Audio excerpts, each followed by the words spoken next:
مٹی ہوتی ہے. سال بھر کے بعد کھول کے دیکھیں تو معلوم کا ہڈیاں بھی نہیں ہوتی.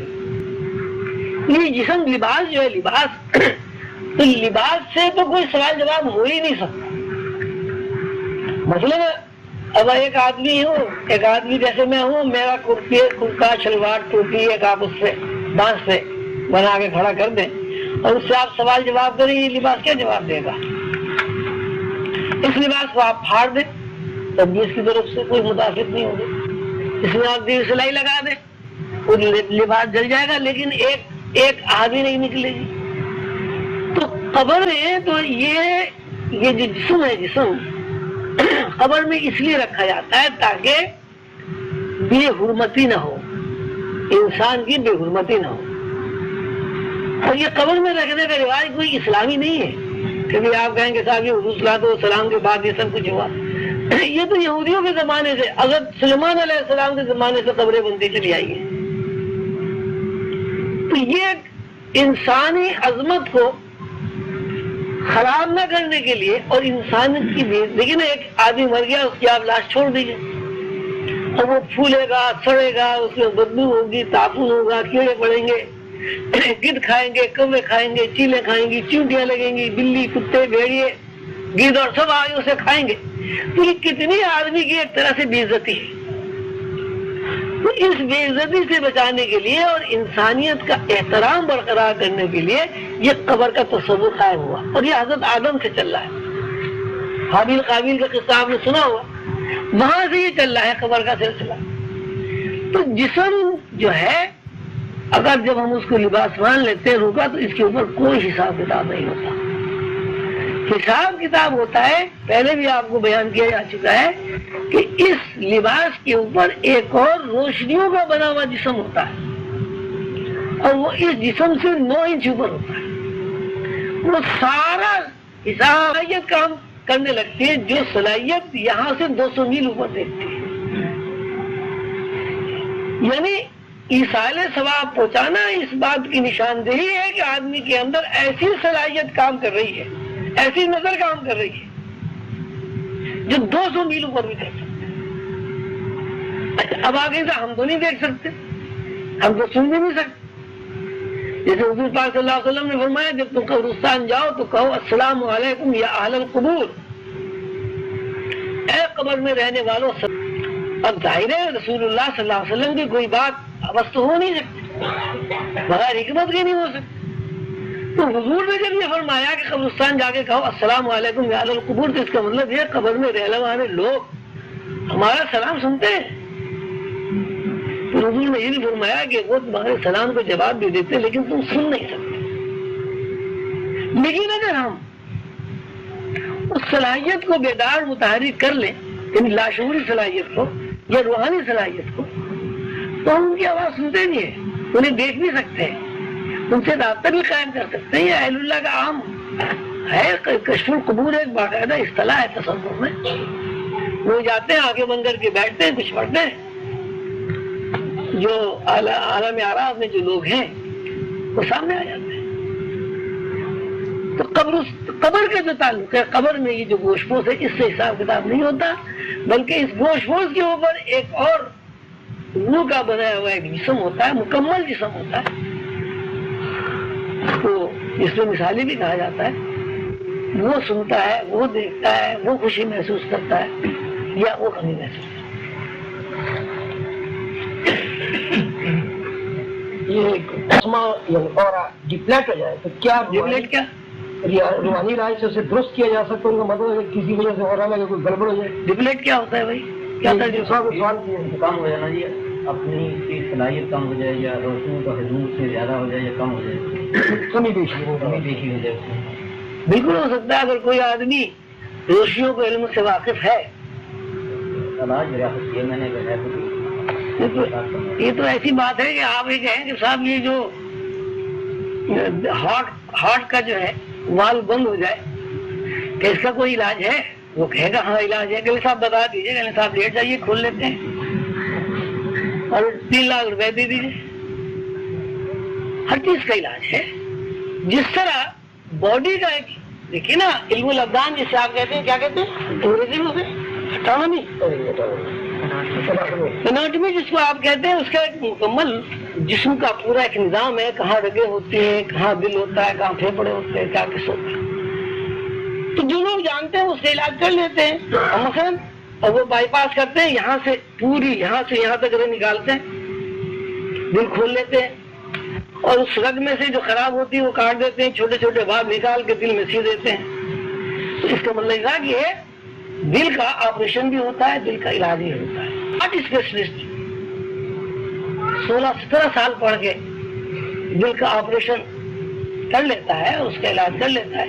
اسی طرح اگر کوئی آدمی کیا کہتے ہیں روشنیوں کے علاج سے واقفیت حاصل کر لے یا روشنیوں کا علاج سیکھ لے کسی استاد کی شاگرد میں، تو وہ نسلیں کی روشنیوں کا ہجوم کم یا زیادہ کر سکتا. لیکن اس کے لیے یہی ہے، ایک تو یہ کہ وہ علاج کرے، ابھی اس کی مرضی کسی کا علاج کرے نہ کرے، لیکن علاج ہو سکتا ہے. کوئی بھی آدمی اگر یہ روشنیوں کا علوم سیکھ لے، وہ نسمے کی روشنیوں کو کم و بیش کر سکتا ہے. محمد مظفر الدین صاحب نے یہ سوال کیا کہ یہ تکوین کیا ہے؟ تکوین میں انسان کائنات کی کس قسم کا انتظام سنبھالتا ہے؟ جبکہ ہم نے تو یہ سنا ہے کہ کائنات کا انتظام اللہ تعالیٰ فرشتوں کے ذریعے سے بناتے ہیں. لیکن بات یہ ہے کہ جہاں تک تکوین کا تعلق ہے، یہاں دو نظام کام کر رہے ہیں. یہ پہلے بھی کئی دفعہ بات سامنے آ چکی ہے کہ اللہ تعالیٰ نے یہ کہا ہے فی الارض خلیفہ، کہ میں نے آدم کو زمین میں اپنا نائب بنایا. تو نائب سے مراد یہی ہے کہ اللہ تعالیٰ اس سے کوئی کام لیتے ہیں. فی الارض خلیفہ جنات کے لیے نہیں فرمایا، فرشتوں کے لیے نہیں فرمایا. پھر دوسرے یہ کہ بحیثیت نائب کے اللہ تعالیٰ نے آدم کو ایسے علوم سکھا دیے ہیں، سکھائے نہ فرشتوں کو سکھائے اور نہ کسی اور مخلوق کو سکھائے. تو یہ نیابت جو ہے اللہ تعالیٰ کی نیابت کے فرائض پورے کرنا، اس کا نام ہے تکوین، ایڈمنسٹریشن. اب یہ کہ کیسے چل رہا ہے کیا، پھر تو آپ یہ بھی کہہ سکتے ہیں صاحب یہ پاکستان کا کیسے نظام چل رہا ہے، صدر صاحب کیا کرتے ہیں، وزیر اعظم صاحب کیا کرتے ہیں، سینٹ کیا کرتے ہیں، اسمبلی کے ممبران کیا کرتے ہیں. تو پہلے آپ پاکستان کے اپنے ملک کے بارے میں تو سمجھ لیں، پھر تکوین کے پھر سوال کیجیے. ابھی تو ہمیں یہی پتہ نہیں کہ وزیر اعظم صاحب کے کیا اختیارات ہیں، ہمارے صدر صاحب کے کیا اختیارات ہیں. اور وہ ایک نظام ہے یا نظام مملکت خسرو دانت کے جو نظام چلا رہا ہے وہ اس کو جانتا ہے، اپنی ذمہ داریوں کو اس کو پتہ ہے، پڑھتا ہے، پھر وہ سمجھتا ہے، سیکھتا ہے. یہ تکوین جو ہے ایڈمنسٹریشن ہے اللہ تعالیٰ کا. اور یہ بندے اللہ تعالیٰ کی نیابت اور خلافت سے متعلق جو فرائض ہیں انہیں انجام دیتے ہیں.